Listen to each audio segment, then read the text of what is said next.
அனைவருக்கும் அன்பு வணக்கம். நான் உங்கள் Karthik. Welcome to mind soldier YouTube channel. நம்ம யூடியூப் சேனல்ல மனதை பயன்படுத்தி நம்முடைய இலக்குகளை துல்லியமாகவும் விரைவாகவும் எப்படி அடைவதுன்னு பார்த்துட்டு இருக்கோம். அந்த வகையில் இன்னைக்கு நம்ம பார்க்க போறது, நீங்கள் விரும்பும் நபர் உங்களையே கதி என்று சுற்றி சுற்றி வந்து காதலை வெளிப்படுத்த இந்த மந்திர வார்த்தையை முழு நம்பிக்கையுடன் சொல்லுங்கள் போதும். இந்த மந்திரம் எந்த ஒரு தெய்வத்தையும் குறிப்பது கிடையாதுங்க.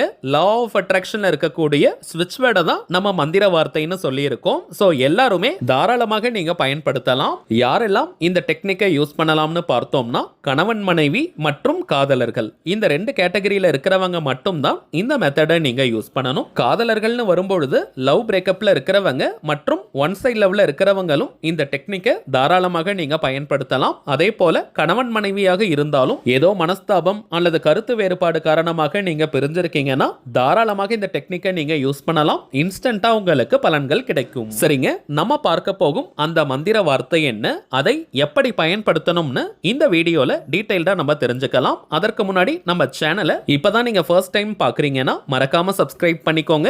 பக்கத்துல இருக்க பெல் ஐகானையும் பிரஸ் பண்ணிக்கோங்க. அப்பதான் அப்லோட் பண்ற எல்லா பயனுள்ள தகவல்களும் உடனடியா உங்களுக்கு நோட்டிபிகேஷன்ல வரும். இன்னொரு முக்கியமான தகவல், தனிப்பட்ட முறையில் ஜாதகம் பார்க்க இந்த ஜூலை மாதத்திற்கான அப்பாயின்மெண்ட் புக் பண்ற வாட்ஸ்அப் நம்பரை நம்ம கொடுத்திருந்தோம். கடந்த வாரம் நம்ம வீடியோஸ்ல நம்பர் கொடுத்திருந்தோம். நிறைய பேர் நீங்க புக் பண்ணிட்டதனால இந்த ஜூலை மாதம் முழுவதுமே நமக்கு அப்பாயின்மெண்ட் டேட்ஸ் ஃபுல்லா இருக்குங்க. ஏன்னா நிறைய பேர் நம்ம கமெண்ட்ல கேக்குறீங்க, இப்பெல்லாம் வாட்ஸ்அப் நம்பர் கொடுக்கறது இல்லைன்னு. ஆல்ரெடி புக் பண்ணிருக்க அப்பாயின்மெண்ட்ஸ் எல்லாமே கம்ப்ளீட் பண்ணிட்டு திரும்பவும் நான் வாட்ஸ்அப் நம்பர் கொடுக்கறேங்க. அந்த டைம்ல நீங்க புக் பண்ணிக்கலாம். சரி, வாங்க இன்னைக்கு மெத்தட் குள்ள போகலாம். இப்போ நம்ம பார்க்க போறது முழுமையான ஒரு லா ஆஃப் அட்ராக்ஷன் மெத்தடா இருக்கிறதுனால இதை ஃபாலோ பண்ண போறவங்களுக்கு எந்த விதமான கட்டுப்பாடுகளோ தடைகளோ கிடையாதுங்க. அதாவது நீங்க குளிச்சுட்டு தான் இந்த மெத்தடை ஃபாலோ பண்ணணும்னு கிடையாது. அசைவம் நீங்க சாப்பிட்டிருந்தாலும் இந்த டெக்னிக்கை யூஸ் பண்ணலாம். பெண்கள் தீட்டு நேரமாக இருந்தாலும் நீங்க பிரேக் எடுக்கணும்ன்ற அவசியம் இல்லை. பெண்கள் தீட்டுன்னு மட்டும் கிடையாதுங்க, வேறு எந்த வகையான தீட்டாக இருந்தாலும் நீங்க இடைவெளி எடுக்கணும்னு கிடையாது. அதே போல நம்ம கமெண்ட் பாக்ஸ்ல சில பேர் கேட்கக்கூடிய கேள்வி, ஒரு நேரத்துல எத்தனை லா ஆஃப் அட்ராக்ஷன் மெத்தட்ஸை பயன்படுத்தணும்னு. குறைந்தபட்சம் ஒரு மெத்தடை முழு நம்பிக்கையுடன் உற்சாகமான மனநிலையோட நம்ம பயன்படுத்தினாலே போதும், முழுமையான பலன்கள் நமக்கு கிடைக்கும். இதை தாண்டி இன்னும் ஒரு 2 மெத்தட் உங்களுக்கு பிடிச்சிருக்கு, அதையும் பயன்படுத்தணும்னு நீங்க நினைச்சீங்கன்னா பயன்படுத்தலாம், தவறு கிடையாதுங்க. சோ மேக்ஸிமம் 2 அல்லது 3 மெத்தட்ஸை நீங்க யூஸ் பண்ணுங்க. அதற்கு மேல நீங்க பயன்படுத்த கூடாதுங்க. சில டெம்பரவரி மெத்தட்ஸை நம்ம அப்லோட் பண்ணுவோம், அதை நீங்க ஆட் பண்ணிக்கலாம். ஏன்னா அது குறுகிய காலத்திற்கு நம்ம யூஸ் பண்றது. எந்தெந்த மெத்தடெல்லாம் அப்படி யூஸ் பண்ணலாம்னு நம்ம வீடியோஸ்லயே கொடுத்திருப்போம். ஒரே டைம்ல நிறைய மெத்தட்ஸை நம்ம யூஸ் பண்ணும்போது அந்த இடத்துல ஒரு ரெசிஸ்டன்ஸ், எதிர்ப்பு அலை உருவாகும். அது நமக்கு எதிர்மறையான விளைவுகளை கொடுக்கும், ஆப்போசிட் ரிசல்ட்டை கொடுக்கும். சோ மேக்ஸிமம் 3 மெத்தடை ஒரு நேரத்தில் நம்ம பயன்படுத்தலாம். இப்போ நம்ம பார்க்க போகும் இந்த மெத்தட் கூட பார்த்தீங்கன்னா, கரண்டா நீங்க எந்த மெத்தடையும் ஃபாலோ பண்ணல அல்லது மேக்ஸிமம் 2 மெத்தடை தான் யூஸ் பண்றீங்கன்னா இதையும் நீங்க சேர்க்கலாம். ஆல்ரெடி 3 மெத்தட்ஸை ஃபாலோ பண்ணிக்கிட்டு இருக்கீங்கன்னா இந்த டெக்னிக்கை நீங்க சேர்க்க வேண்டாம். நம்ம சேனல்ல நிறைய மெத்தட்ஸ் அப்லோட் பண்றோம். இதற்கான காரணம், எல்லா மெத்தடும் எல்லாருக்குமே செட் ஆகாதுங்க. சோ உங்களுக்கு எந்த மெத்தட் கம்ஃபர்டபிளா கரெக்டா இருக்குமோ அதை பார்த்து நீங்க தேர்வு செய்யுங்க. அதை நீங்க உறுதியா ஃபாலோ பண்ணணும். இப்போ நம்ம பார்க்க போகும் மெத்தட்ல நேம் ஸ்பெல் மற்றும் ஸ்விட்ச் வேர்டை நம்ம யூஸ் பண்ணியிருக்கோம். இந்த ஸ்விட்ச் வேர்ட்ஸ்னா என்னன்றதை ஆல்ரெடி நிறைய பதிவுகள்ல நம்ம சொல்லியிருக்கோம். புதியதாக பார்க்கிறவங்களுக்காக இன்னொரு முறை நான் சொல்றேங்க. இங்கிலீஷ்ல இருக்கக்கூடிய மந்திர சொற்களுக்கு பெயர் தாங்க ஸ்விட்ச் வேர்ட்ஸ். தமிழ்ல சமஸ்கிருதம்லலாம் எப்படி மந்திரங்கள் இருக்கோ அதே போல இங்கிலீஷ்ல இருக்கக்கூடிய சில ஆற்றல் மிக்க வார்த்தைகளை ஸ்விட்ச் வேர்ட்ஸாக ஐடென்டிஃபை பண்ணி வச்சிருக்காங்க. இந்த வார்த்தைகளை சில முறைகள் நம்ம சொல்லிக்கிட்டே இருந்தாலோ அல்லது எழுதினாலோ அந்த வார்த்தைக்குண்டான பலன்கள் நமக்கு கிடைக்கும். இங்கிலீஷ்ல இருக்கக்கூடிய ஸ்விட்ச் வேர்ட்ஸ் இங்கிலீஷ்ல மட்டும் தாங்க நம்ம பயன்படுத்தணும். வேற எந்த லாங்குவேஜ்லயும் டிரான்ஸ்லேட் பண்ணி மொழிபெயர்த்து யூஸ் பண்ண கூடாதுங்க. இங்கிலீஷ்ல அந்த வார்த்தைகளை நம்ம பயன்படுத்தும் பொழுது மட்டும்தான் அந்த வார்த்தைக்குண்டான முழு அதிர்வலைகளும் நமக்கு கிடைக்கும். உச்சரிப்பதற்கும் எழுதுவதற்கும் மிகவும் சுலபமான வார்த்தைகளாக தாங்க இருக்கும். எளிதாக நம்முடைய ஆழ்மனதில் பதியக்கூடிய வார்த்தைகள் இவை. எந்த ஒரு விஷயமோ அல்லது கருத்தோ நம்முடைய ஆழ்மனதில் பதிந்து விட்டால் அது நம் வாழ்க்கையின் நிஜங்களாக மாறும். அதை யார் நினைச்சாலுமே தடுத்து நிறுத்த முடியாது.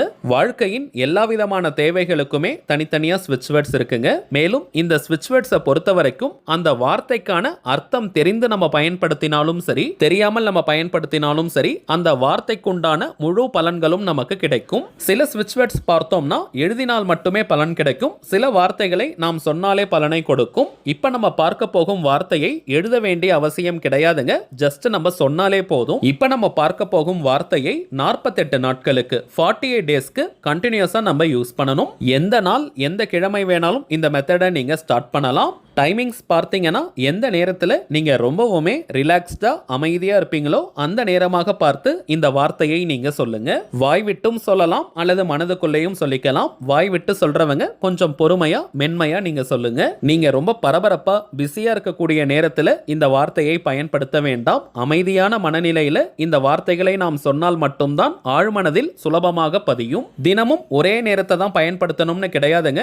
நாள் முழுவதும் எடுத்துக்கிட்டோம்னா எந்த நேரத்தில் நீங்க ஃப்ரீயா இருப்பீங்களோ அந்த டைமை நீங்க யூஸ் பண்ணிக்கோங்க. 48 நாட்களுக்குமே இடைவெளி இல்லாம இந்த வார்த்தையை நீங்க தொடர்ந்து சொல்லணும். நடுவுல ஒரு நாள் கூட நீங்க பிரேக் எடுக்காதீங்க. ஒரு நாளைக்கு 5 நிமிடங்கள் இந்த ஸ்விட்ச் வேர்டை நீங்க சொன்னாலே போதும். அதற்காக கரெக்டா 5 நிமிஷம்னு நீங்க டைம் பார்க்க வேண்டிய அவசியம் இல்லை. சற்று ஏறக்குறைய இருக்கலாம். இத்தனை முறை சொல்லணும்ன்ற எண்ணிக்கை கவுண்டிங்லாம் முக்கியம் கிடையாதுங்க. சோ நீங்க நிறைய எண்ணிக்கையில சொல்லணும்னு நினைச்சிட்டு வேக வேகமா சொல்லாதீங்க. குவான்டிட்டியை விட குவாலிட்டி தாங்க முக்கியம். சோ பொறுமையா ரிலாக்ஸ்டா நீங்க சொல்லுங்க. யாருக்காக இந்த மெத்தட் நீங்க பயன்படுத்துறீங்களோ அந்த குறிப்பிட்ட நபர் நீங்க நினைக்கிறத போல உங்ககிட்ட நடந்துக்கிட்டாங்கன்னா எந்த அளவுக்கு நீங்க சந்தோஷமா ஹாப்பியா ஃபீல் பண்ணுவீங்களோ அந்த உணர்வு நிலையை எக்ஸாக்ட்டா நீங்க கொண்டு வாங்க.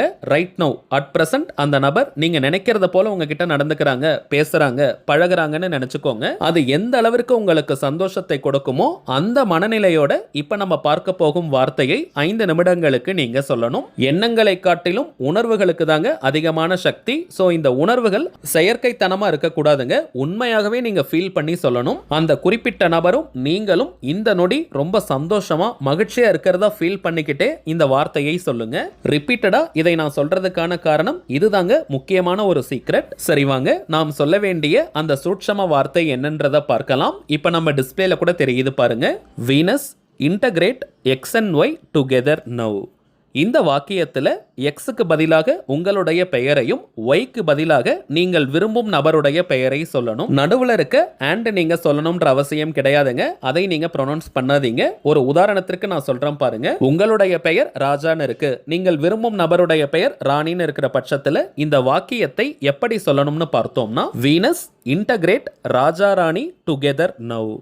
Venus integrate Raja Rani together now. இப்படி நீங்க சொல்லணும். திரும்பவும் சொல்றேங்க, அந்த அண்ட் நீங்க சொல்ல வேண்டிய அவசியம் இல்லை. அடுத்ததாக நேம் யூஸ் பண்றதுல சில பேருக்கு குழப்பங்கள் இருக்கலாம். எந்த பெயரை சொல்லணும்னு நீங்கள் விரும்பும் அந்த குறிப்பிட்ட நபரை நீங்க என்ன நேம் சொல்லி கூப்பிடுவீங்களோ அதை நீங்க பயன்படுத்துங்க. அது ஷார்ட் நேம், பெட் நேம்னு என்ன வேணாலும் இருக்கலாம். இன்கேஸ் நீங்க நேம் சொல்லி கூப்பிடாதவங்களா இருந்தீங்கன்னா அந்த குறிப்பிட்ட நபரை அதிகபட்சமாக என்ன நேம் சொல்லி கூப்பிடுவாங்களோ அதை நீங்க யூஸ் பண்ணுங்க. அவங்க படிச்ச ஸ்கூல்ல, காலேஜ்ல, ஒர்க் பண்ற இடத்துல மேக்ஸிமம் என்ன நேம் சொல்லி கூப்பிடுவாங்களோ அதை நீங்க யூஸ் பண்ணுங்க. இனிஷியல்லாம் போடணும்ன்ற அவசியம் கிடையாதுங்க. பெயரை மட்டும் நீங்க சொன்னால் போதும். இப்ப நம்ம பார்த்ததை போல ஒரு பாயிண்ட் கூட மிஸ் பண்ணாம கரெக்டா இந்த மெத்தடை நீங்க யூஸ் பண்ணி பாருங்க. ஒரே வாரத்தில் அந்த குறிப்பிட்ட நபர் கிட்ட மிகப்பெரிய மாற்றங்கள் தெரியும். அவங்களாகவே உங்ககிட்ட வந்து உண்மையான அன்பையும் காதலையும் வெளிப்படுத்துவாங்க. முக்கியமான விஷயம், இப்படி ஒரு மெத்தட் ஃபாலோ பண்றத அந்த குறிப்பிட்ட நபர் கிட்ட எப்பவுமே நீங்க ஷேர் பண்ண கூடாதுங்க. இதை மட்டும் நீங்க நோட் பண்ணிக்கோங்க. சரிங்க, அவ்வளவுதான் இந்த பதிவு. நிச்சயமா உங்களுக்கு பயனுள்ளதா இருந்திருக்கும்னு நினைக்கிறேன். மேலும் இந்த வீடியோ உங்களுக்கு பிடிச்சிருந்தா மறக்காம லைக் பண்ணுங்க. நம்ம சேனலையும் சப்ஸ்கிரைப் பண்ணிக்கோங்க. தேவைப்பட்டுச்சுன்னா உங்க ஃப்ரெண்ட்ஸ் அண்ட் ஃபேமிலிக்கும் இந்த வீடியோவை ஷேர் பண்ணுங்க. அடுத்ததா இன்னொரு முக்கியமான தலைப்போட நான் உங்களை சந்திக்கிறேன். இன்றும் அன்புடன் கார்த்திக். நன்றி.